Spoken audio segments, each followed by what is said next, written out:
Hi, and welcome to Terry Talks Movies. This time around, I got 3 new films for you. These are, in each in their own way, genre films. Now, here's the thing. One of them's shit.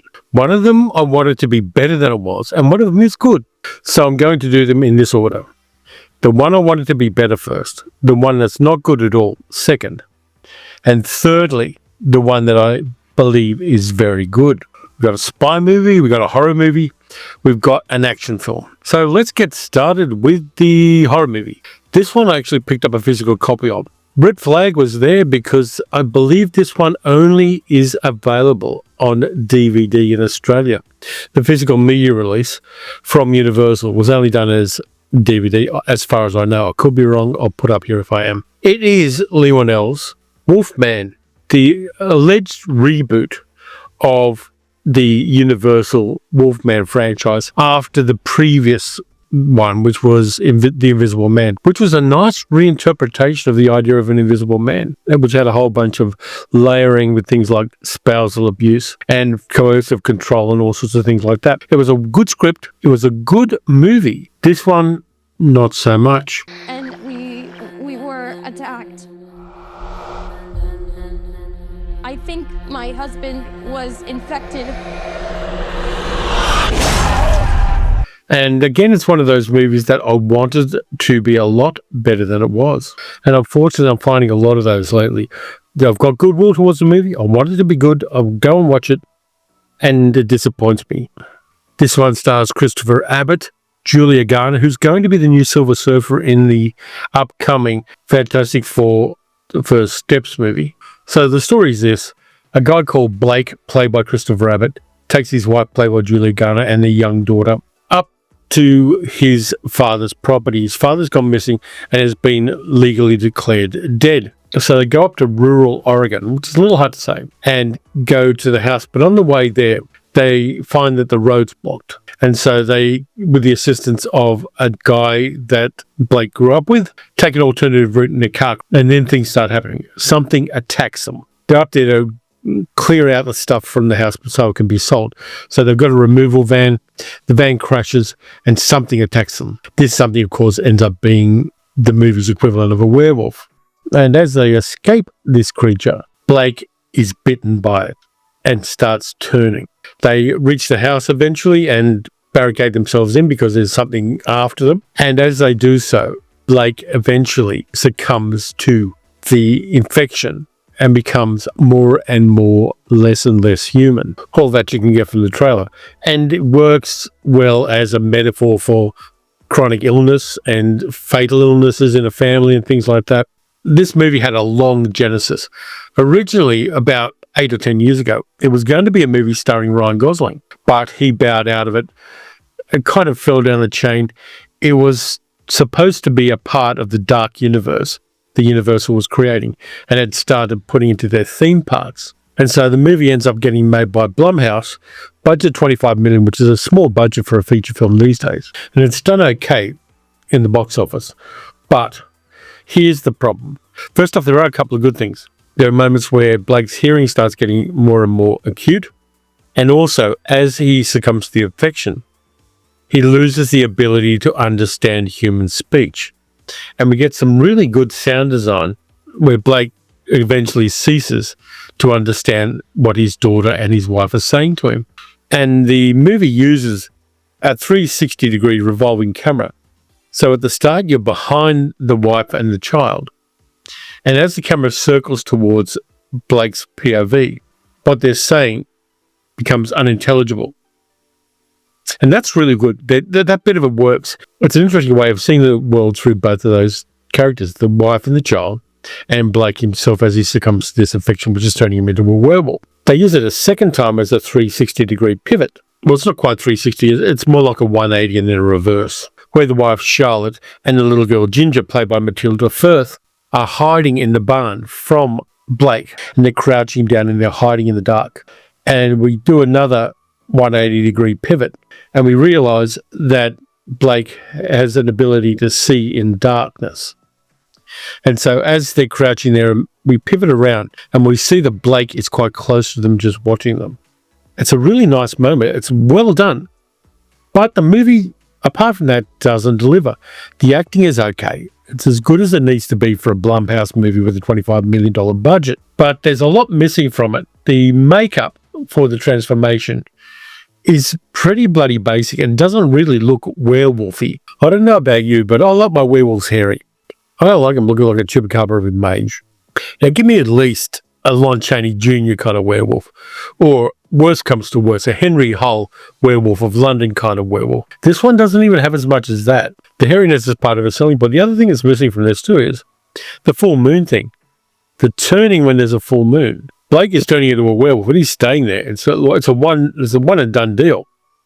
And that doesn't particularly work for me because the cyclic nature of a decent werewolf is what sells it to me. That fact that he comes back and realizes what he's become and realizes that he's going to become it again. That tension in the character is part of a good werewolf thing. It's in Werewolf by Night, the comic book, which I love. It's one of my favorite Marvel comics from the 70s. The fact that Jack Russell, and that's the guy's name, from the comics, has that cyclic nature. He knows he's going to become a werewolf again. But a one and done thing is pretty much less interesting. It's less involving.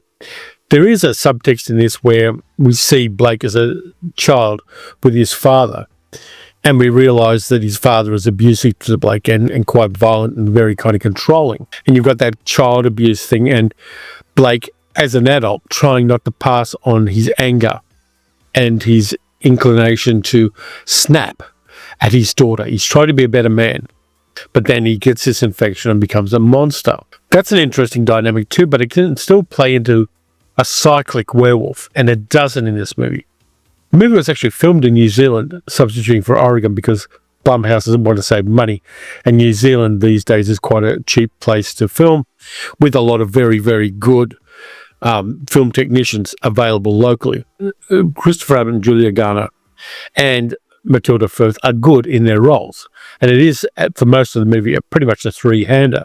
It's disappointing, and for me it's a failure. I wanted this one to be good. I wanted to get a decent hairy werewolf, but we didn't get that. Instead, we got a metaphor for infection, we got a metaphor for generational trauma and passing it down to subsequent generations, which in itself is not a bad thing for a movie to have. But you're walking into a movie called Wolfman, and he doesn't really turn into a wolf. He turns into somebody who's been beaten up while he's halfway through chemotherapy.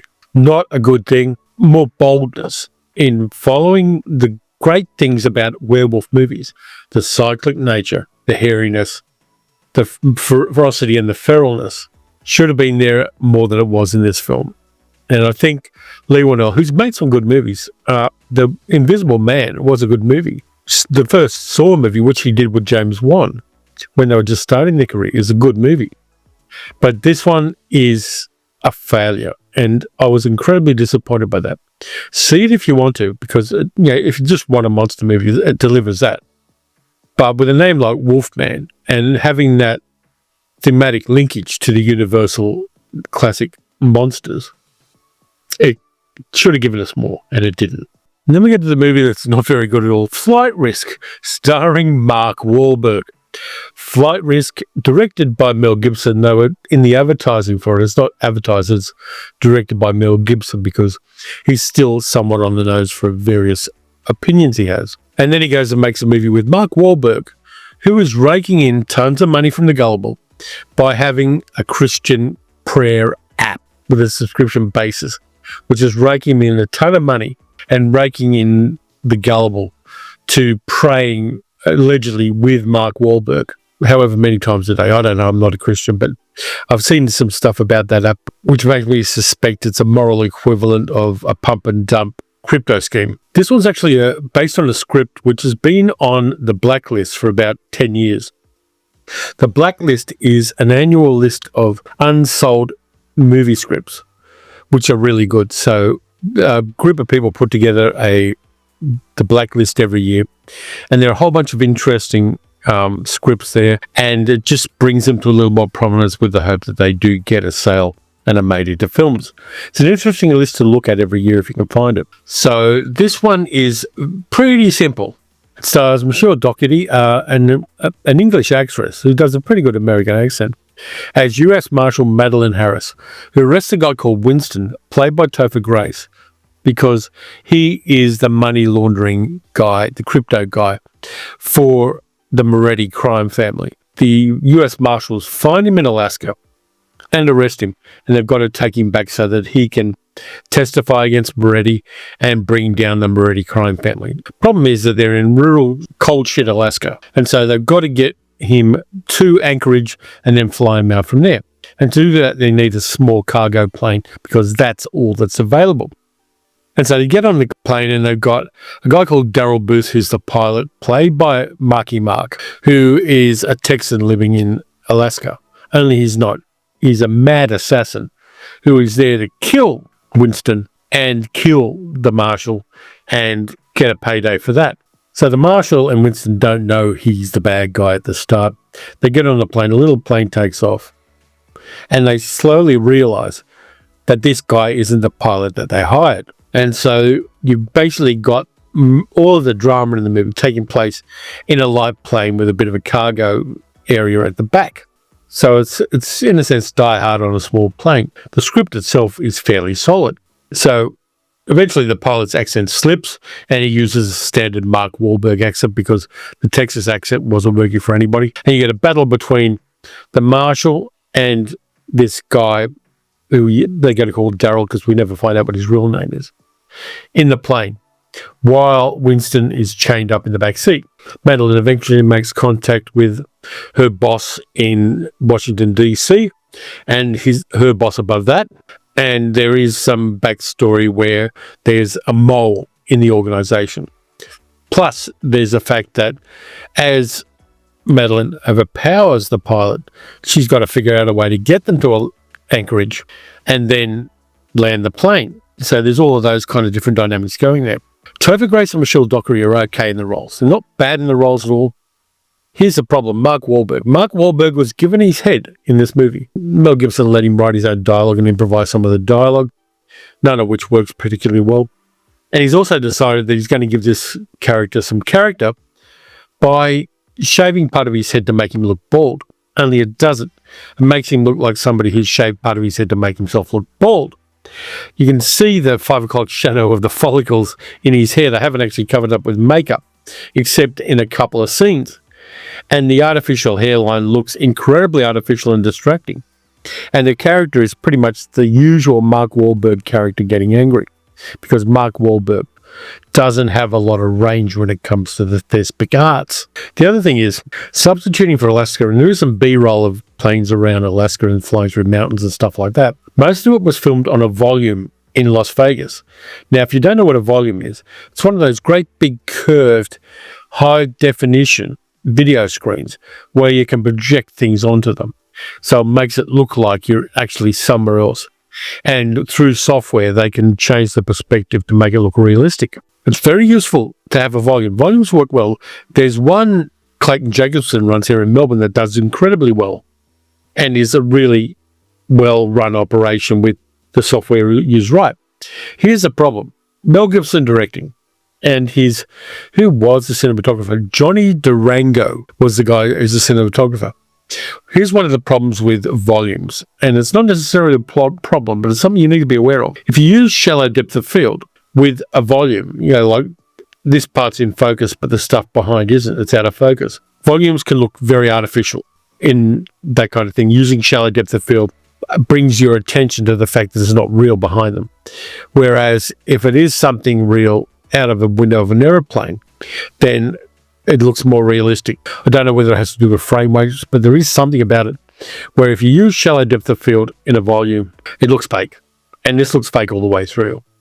And that was distracting to me. I go, okay, there they go again. They're using shallow depth of field. They didn't trust the technology in that sense to make it look more realistic. And when it is in a deeper depth of field and the background and the character and the actors and the set in the foreground is in focus, it works a lot better. This doesn't. I don't think Mel Gibson's familiar enough with the technology to know its limitations. So apart from Mark Wahlberg, where you actually needed somebody who was a better actor to play the villain, you need somebody who can give a kind of attractive repugnance to one of these villains. You need somebody with a lot of charisma to play a murderous nasty character, in particularly when the camera is focused on these three characters alone. There's nothing extraneous to that. That works. But Mark Wahlberg was the wrong choice for this. Now, this one had a budget of $25 million, so it was dead cheap to make. At least 10 of that would have gone to Wahlberg. It doesn't work, and it's annoying. But it came up. I thought I'd watch it. It's probably one of the worst movies I've watched this year. Not because of Topher Grace and Michelle Dockery, because they both dialed to 11 knowing that they've got to compensate for this idiot with the shaved head. It just doesn't work, and that's a real pity. And that is why I don't recommend that you watch Flight Risk unless you're trapped on an aeroplane and the screen's stuck on that. Third one I've got for you is The Cream. The third one is by a director who does incredibly smooth, incredibly intelligent movies. It's a spy thriller directed by Steven Soderbergh, script by David Cope. Soderbergh also did the cinematography and he did the editing himself. And it's a little small-scale spy movie with a $60 million budget called Black Bag. Is it true? No one can lie to you? I don't like liars.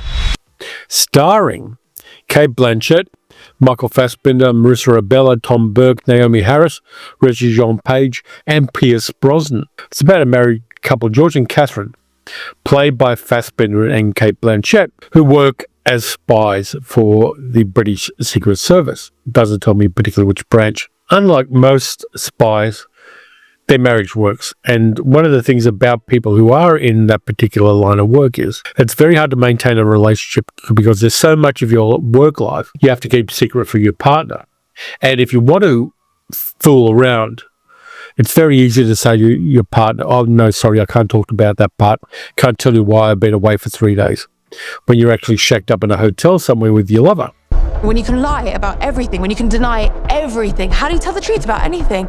The thing about George and Catherine is they're monogamous and they're devoted to each other. And George is given a mission to find out George is given a mission by his boss to find out who's stolen a particular piece of technology which may be used to make a nuclear reactor in Russia fail, and thereby getting Russia out of the war with Ukraine. They never mention Ukraine, but it's implied that that's the war they're talking about when they're talking about Russia being in a war. It's one of 5 people who have stolen this technology and may be selling it to a distant Russian group who want to get rid of Putin. One of those people is Catherine. So George and Catherine arrange for a dinner party with all of the suspects, and George is the spook in their organization who finds out secrets.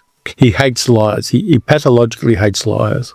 And he knows everything. He's very good at investigating. He's very good at doing things like polygraph tests and interrogations. And the movie is bracketed by 2 dinner parties.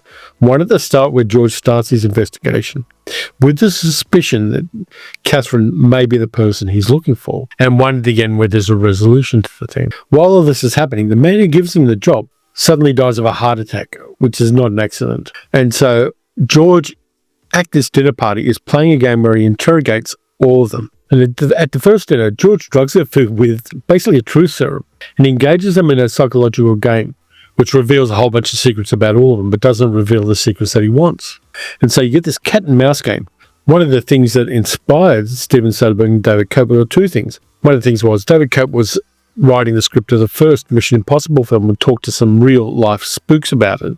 And one of the things he was told was, it's impossible to maintain a relationship if you're a spy because you have to tell so many lies. It's very easy to tell lies in your personal life as well, which makes it hard to maintain a personal life. So he kept that in his mind. And when lockdowns happened and when the writer's strike happened, David Cope fleshed his script out and gave it to Soderbergh. The other inspiration for this, which is kind of interesting, is Who's Afraid of Virginia Woolf. That movie was one of the inspirations, and the dynamic between George and Catherine. In fact, the character of George is named George after the character Richard Burton plays in Who's Afraid of Virginia Woolf. So those are the inspirations there. The house that George and Catherine live in is a beautiful set, and they did all sorts of things to make the filming of that in that house intimate. The dining table was built in parts so they could remove parts of it. And the lighting was set up in a particular way. Really next level production design in this film. And George and Catherine are at the heart of it. But all of these other characters, including a guy called Arthur Stiglitz, played by Pierce Brosnan, who is Catherine and George's boss, who may be in on the plot. Really tight little spy movie. There are some action scenes outside the place. There's some stuff which is filmed in Zurich. And there's also an action scene where a car gets blown up by a drone. It's really interesting to watch the characters play out in this one. All the characters are very sharp.